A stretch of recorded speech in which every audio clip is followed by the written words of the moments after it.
Salut à toi, j'espère que tu vas bien. Pour moi, grâce à Dieu, honnêtement, je crois que tout va bien.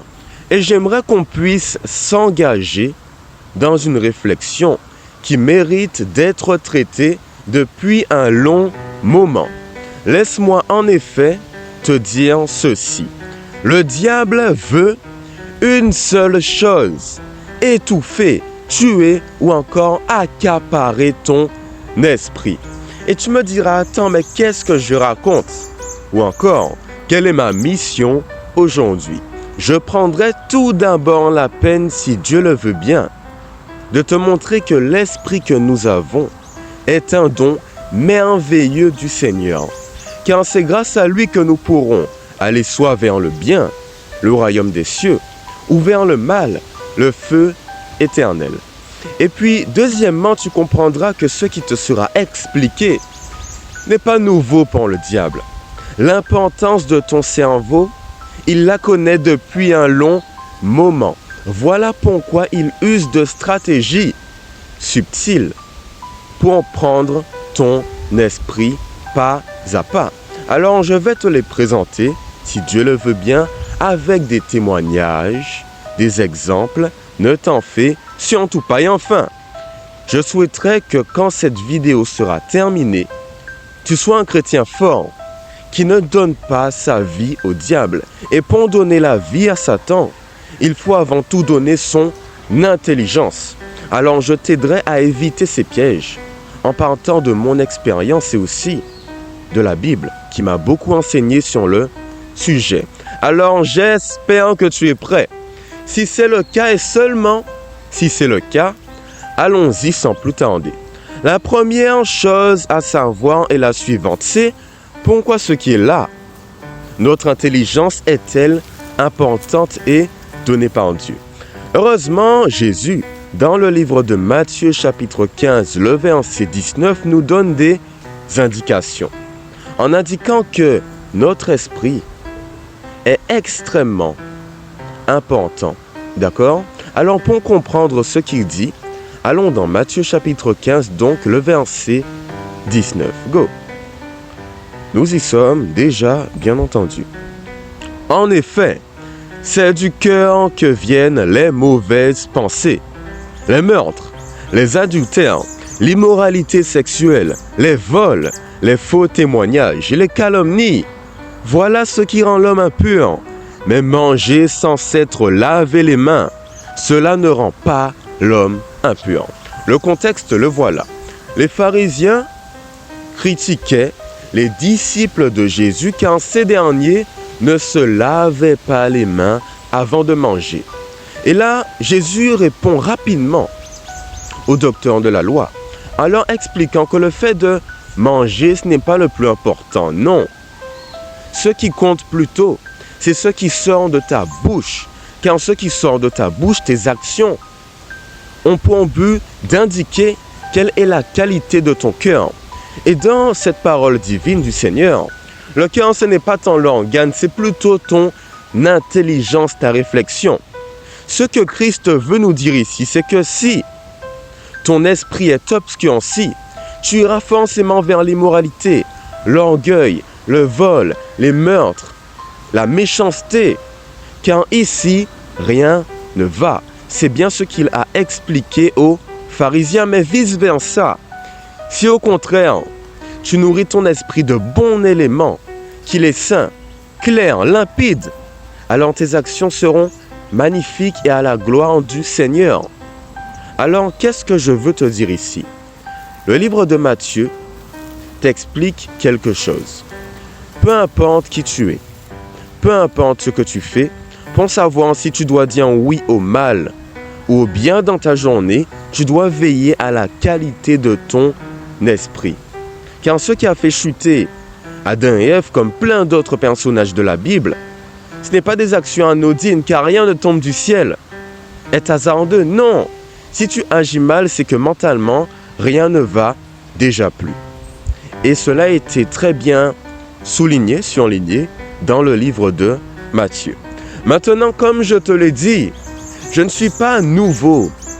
Comment dire, je ne suis pas ancien plutôt. Je suis nouveau dans le domaine. Sauf que ce que je t'ai dit, implicité, Satan le sait depuis longtemps.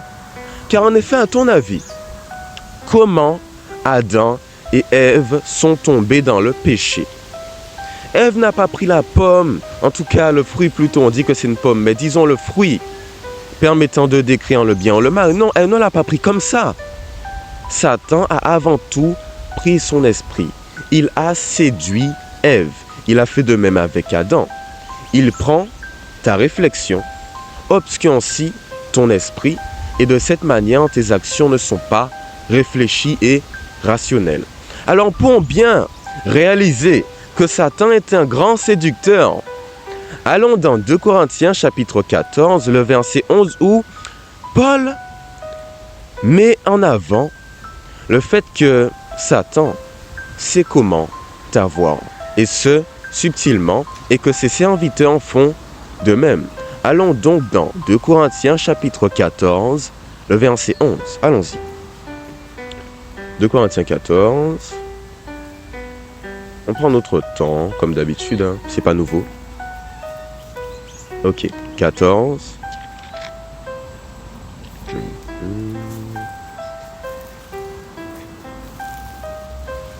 Ah non, 2 Corinthiens 11, pardon, verset 14, ça arrive.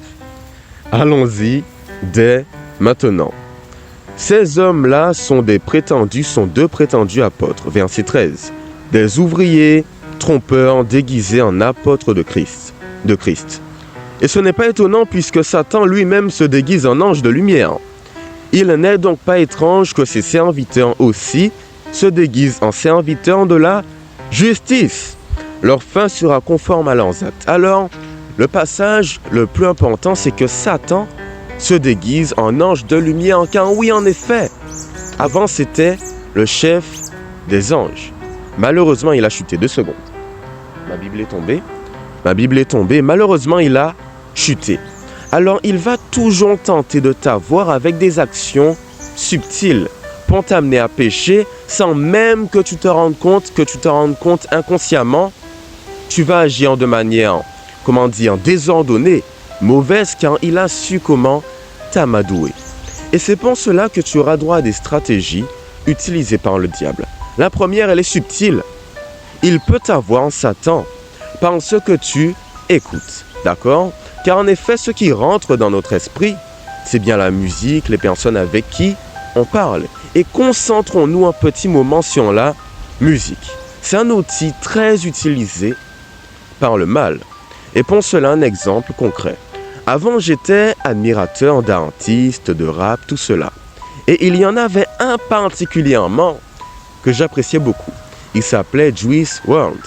Et ce gars-là faisait de belles mélodies, chansons. Cela me mettait bien détendu en apparence. Et puis un jour, j'ai pris la peine de traduire ces chansons. Et devinez quoi? Il parlait de drogue, de mort, de suicide, de violence, de choses qui n'édifient pas le Seigneur et qui en théorie ne devraient pas me faire de bien. Et malgré tout, j'ai été, têtu. Je n'ai pas voulu admettre que cela ne m'aidait pas à aller mieux. Alors quand j'allais mal, j'écoutais. Quand j'allais bien, j'écoutais. Et au fur et à mesure du temps à l'église, la mélodie me revenait en tête. Sauf qu'elle n'avait rien de spirituel. Quand je priais, comment le faire alors que dans mon esprit, ces musiques sont en train de m'embobiner. Et c'est ainsi que ma relation avec l'Éternel s'est ternie pendant de nombreuses années, car la musique m'a appris à son jeu. Et quand je dis la musique, je dis aussi Satan. Car si quelque chose ne vient pas de Dieu, elle vient nécessairement, désolé de le dire, du mal. Premier élément, ce que tu écoutes. Oui. Deuxièmement, ce que tu regardes. Je peux parler de tout. Les films pornographiques, la violence, les films d'horreur, où on parle de drogue, où tu vois des personnes qui se tirent dessus. En quoi cela t'aide à avancer? Pense que nous sommes dans un combat, car c'est le cas. Dieu veut que tu lui donnes sa vie, mais Satan veut ton esprit, car il a compris que si ton esprit est affecté, plus tard il y aura une déchéance physique, émotionnelle et même surtout, c'est ce qu'il souhaite, spirituelle. alors ce que tu regardes peut grandement t'impacter. Et là, je regrette toutes les fois où j'ai regardé des choses qui ne m'ont pas sanctifié. Car à l'église, j'y pensais encore. Chez moi, j'y pensais. En priant, en chantant, rien ne pouvait être effectif dans ma vie, spirituellement parlant, même au niveau de ma santé mentale, car le diable avait osé. En réalité, je l'avais laissé prendre la place dans ma vie avec ce que je regardais. Et tu sais, en théorie, je devais appliquer quelque chose en plus comme stratégie. Ce que tu fais. Sauf que, en réalité, ce que tu fais découle déjà, oui, de la qualité de ton esprit. Esprit mauvais égale action mauvaise. Mais laisse-moi avancer un peu plus vers les connexions sociales. On peut parler à des personnes qui font du mal à notre vie spirituelle. Des éléments toxiques. Quand tu parles avec elles, elles insultent, n'ont pas de conversation intéressante, te poussent à te droguer, boire de l'alcool, car oui, on m'a proposé de nombreuses fois de le faire. Et cela est dû à la qualité de mes connexions et mes relations sociales. Tu fréquentes de mauvaises personnes, tôt ou tard, elles vont t'influencer à mal agir, pour mal agir. Alors j'aimerais une solution pour toi. Quand j'étais à ce stade où rien n'allait dans ma vie, où mon esprit était donné à Satan, mais j'ai changé. Comment ai-je pu y arriver? Ce n'est pas moi, mais c'est grâce à Dieu. Tu sais, tout est passé par la sanctification de mon esprit. J'ai réussi à acquérir le discernement pour savoir ce qui dans ma vie est bon ou mauvais, ce qui me rapproche de l'Éternel ou m'éloigne de lui et me rend même ami inconsciemment, oui, avec notre ennemi commun qui est le diable, autrement anciennement appelé Lucifer. Et là, j'ai fait des choix. Et c'est bien ce que je dois te demander maintenant. Fais des choix. Choisis ton camp. Je sais que le monde, c'est bien, que Satan a beaucoup de place dans ton intelligence, que ta réflexion, oui, est t'embrouiller. Mais, si tu veux dire oui au Seigneur, tu dois te mettre à genoux, te repentir et lui dire « Oh, rien ne va plus, mais j'ai besoin de ton aide. » Et là, tu vas nourrir ton esprit, ton intelligence et la renouveler avec des bons éléments. La Bible, les chants, la prière, des personnes dans la foi qui vont t'édifier. Mais si tu acceptes Dieu, parallèlement, tu dois rejeter le mal. Et c'est bien ce que je veux pour toi. Et ce que l'Éternel souhaite aussi. Alors c'est ça. La transformation vient de toi. Ce n'est pas parce qu'actuellement tu es tout en bas du trou, car le diable t'a déjà eu dans son jeu, que tu ne peux pas t'en sortir. Oui, bien sûr que tu le peux. Car l'Éternel nous donne à tous cette capacité. Et nous allons maintenant prier en ce sens, pour que tu puisses être délié des pièges du mal, des pièges qu'il a mis dans ton esprit dès aujourd'hui. Alors je compte sur toi. Sois sincère dans cette prière, car c'est comme un moment pour nous d'intercéder en faveur du Seigneur, pour qu'il puisse nous libérer. Car moi aussi, j'ai rêvé hier encore de choses qui n'étaient pas forcément bien. Je ne m'y attendais pas, mais même quand tu es attaché à Dieu, Satan veut ton intelligence, ton esprit, ton cerveau. Alors prions pour remédier à cette réalité. Allons-y. Seigneur Dieu, tu nous connais. On a nos difficultés, nos souffrances. Et ici, dans la matière grise, notre cerveau, il y a des luttes entre le bien et le mal. J'ai cité des stratégies, elles sont peut-être maintenant dépassées. Car ton ennemi, notre ennemi commun est ingénieux. Mais ce qui est sûr, c'est que tu es avec nous. J'aurais aimé que tous ceux qui regardent cette vidéo, abonnés, non abonnés, peu importe, puissent être libres du péché. Qu'ils puissent faire le bon choix et aller vers toi. Que leur esprit soit enfin allégé, éclairé par ta lumière divine, Seigneur. Car en tant que chrétien, on a tous une mission. Je compte revenir dessus plus tard. Alors aide chacun de nous à accomplir ce qui est bon pour toi. Et sanctifie nos esprits. Que tout ce qui est mauvais, tout ce qui ne te glorifie pas, ne soit plus l'objet de nos pensées. Mais qu'au contraire, nous soyons forts en toi, car nous allons nous nourrir de ta parole. être en communion avec toi afin d'avancer vers ton royaume céleste. C'est les grâces que je te demande, Seigneur. Aujourd'hui encore, je n'ai pas été parfait. Demain non plus, je ne le serai pas. Mais je crois que par ta grâce, moi, comme tous ceux qui m'écoutent actuellement, seront renouvelés en toi. Je te prie donc en ce sens, Seigneur. Merci et Amen. Amen. J'espère que ça a été. Tu sais que ta matière grise, c'est un terme nouveau pour moi, est importante et que c'est elle qui va dicter ton avenir spirituel, mental, émotionnel ou même physique. Fais le bon choix. Tu sais comment Satan t'attaquera encore. Même moi baptisé, je n'ai pas de répit. Et j'espère n'en avoir jamais car c'est bien le signe que je suis avec Dieu. Mais bats-toi jusqu'au bout. Bats-toi pour ton esprit et reprends le contrôle. Alors si cette vidéo t'a plu, tu pourrais t'abonner, l'aimer, la commenter, la partager. Et tu veux savoir ce qui dans ta vie ne va toujours pas. C'est encore un peu flou même après cette vidéo. J'ai mis en place des entretiens via Google Meet, toi et moi, où nous allons parler de nos problèmes, de la Bible, de choses qui vont, être reconnaissants, prier, témoigner pour Dieu, d'accord? Alors tu es intéressé, tu m'envoies un mail à l'adresse suivante, paroledemathis@gmail.com, je compte sur toi. Ainsi nous pourrons accomplir l'œuvre du Christ. Je t'enverrai mes disponibilités.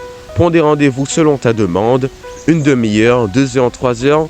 C'est toi qui gères avec ton Dieu, d'accord? Sinon, passe une bonne journée, soirée, après-midi. Prochaine vidéo dans quelques jours et puis au revoir. Bye bye, bye bye.